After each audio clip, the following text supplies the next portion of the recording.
దేవుని వాక్యం చదువుకుందాము. కీర్తనల గ్రంథము 23వ అధ్యాయము 5వ వచనం. నా శత్రువుల ఎదుట నీవు నాకు భోజనము సిద్ధపరచెదవు, నూనెతో నా తల అంటి ఉన్నావు, నా గిన్నె నిండి పొర్లుచున్నది. చాలు. కాబట్టి దావీదుకి సౌలు రాజు శత్రువుగా ఉన్నప్పుడు సౌలు రాజ్యంలో ఉన్నవారందరూ కూడా దావీదుకు శత్రువులుగా ఉంటూ వచ్చారు. దావీదును చంపాలని చూస్తూ వచ్చారు.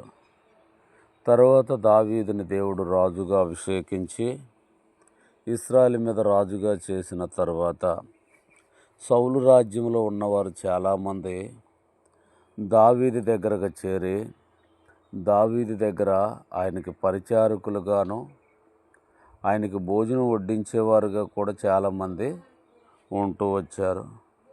అప్పుడు దావీదు అంటాడు, నా శత్రువుల ముందు నాకు భోజనము సిద్ధపరచెదవు అంటాడు.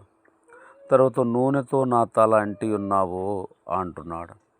మన తలను ఎవరు అంటుతారు? తల్లి అంటుద్ది, లేకపోతే తండ్రి అంటుతాడు. కుంకుడికాయల రసం పెట్టి అంటుతుంది. అయితే దావీదుకి దేవుడు తల్లిగా తండ్రిగా ఉండి నూనెతో దావీదుకి దేవుడు తల అంటుతూ వచ్చాడు. అంతగా దావీదుని దేవుడు ప్రేమిస్తూ వచ్చాడు. చూడండి, నా గిన్నె నిండి పొర్లుచున్నది అంటున్నాడు. కాబట్టి ఆశీర్వాదము ఇశ్రాయేలు నాడు ఆశీర్వదిస్తే నా గిన్నె నిండింది అనేవారు, నా గిన్నెని దేవుడు నింపుతాడు అనేవాడు. కాబట్టి ఆశీర్వాదము దావీదు రాజ్యంలో ఆశీర్వాదము, దావీదు కలిగిందంతట్లో ఆశీర్వాదము.